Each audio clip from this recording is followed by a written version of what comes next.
binakbakan na naman si Sara. Walang niya. Ang problema natin, ghost projects. Ang gusto mong pag-usapan si Sara. Sige, pag-usapan natin. Type mo eh. Isip, ito ang payo ng palasyo sa mga umano'y inuuna ang politika at pagpwesto para sa 2028 elections. Baka raw kasi hindi pumasa sa kwalifikasyon ng Pangulo na isang ekonomista at marunong tumugon sa batayang pangangailangan ng publiko. At mga tao dapat na leader ay hindi inuuna ang politika kundi kung paano paunlarin ang bansa. Hindi ka kinikilabutan. Wala na kayong pakiramdam. Wala namang kaluluwa ito. Parang hindi ba siya naalibadbaran sa mga sinasabi niya? Sabi niya inuuna pa politika, pambihira. Kauupo pa lang ni Bongbong Marcos, pinulitikan niyo na si Sara. Pinulitikan na nung amo mo.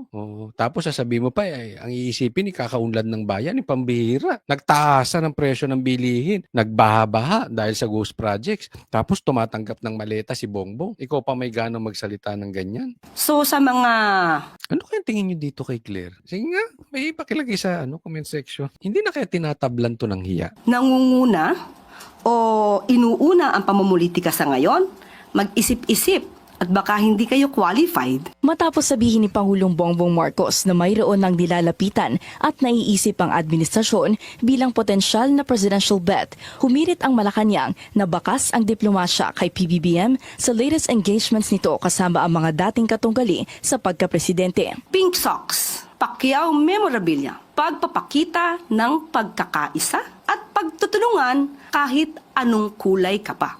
Yun. So, pinuntahan niya si Lenny. Pinuntahan niya si Pacquiao. Ang galing ni Sara, no? Ganyang kalakasan Duterte. Bakit? Ay, alam mo, ngayon ko lang natanto na grabe ang Duterte. Nagpapakain ng tae.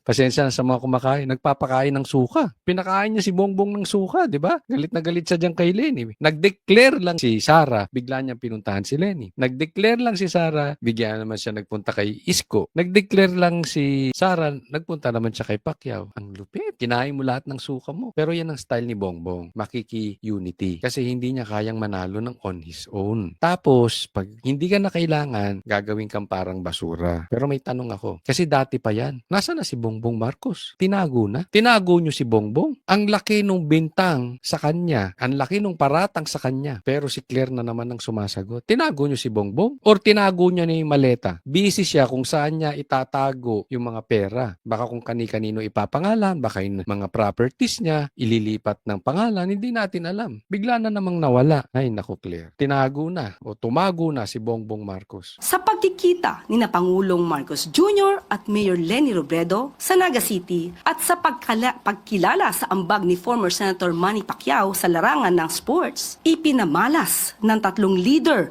na kahit Nagbabasa, no? Sino sumulat niyan? Si Lisa. naging magkakatunggali sila sa nakaraang eleksyon ay hindi ito magiging hadlang sa pagtutulungan at pagseserbisyo para sa bayan. Hindi raw maaasahang papangalanan ng Pangulo ang mga napupusuan niya, pero nananatiling maingay ang usapin ng pagbuo ng alyansa sa pagitan ng administrasyon at oposisyon.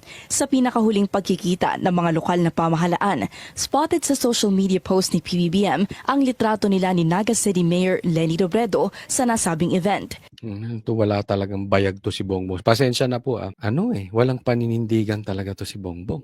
Parang hindi lalaki. Pagdating sa pagpapatakbo ng gobyerno, nagkomento naman si Vice President Sara Duterte at sinabing tila kalat ang administrasyong Marcos at hindi lahat ng cabinet secretaries ay magaling. Sagot ng palasyo, Let us look who's talking. mukhang tumama naman daw ang bise dahil bilang naging Deputy Secretary ito, hindi raw naman inaasahan ni PBBM na ang itinalaga at pinagkatiwalaan niyang hahawak sa ahensya ay aamin pala na wala siyang alam sa larangang ito. Ghost vouchers, ghost food packs, ghost laptops, ghost school materials. Lahat ng multong ito ng Vice Presidente, nung siya ay DepEd Secretary, huwag niyang ipahid kay Pangulo. Alam mo, ganito lang kasimple yan. Kung lahat ng mga sinasabi ni Claire, totoo, hindi sana malakas si Sara. Alam mo, ako naniniwala ako, malakas si Sara because Duterte siya. Given na po yun. Pero alam nyo, kung talagang totoo yung binibintang kay Sara, regardless kung Duterte siya, hindi po malakas si Sara. At kung totoong nagtatrabaho si Bongbong Marcos ng maayos,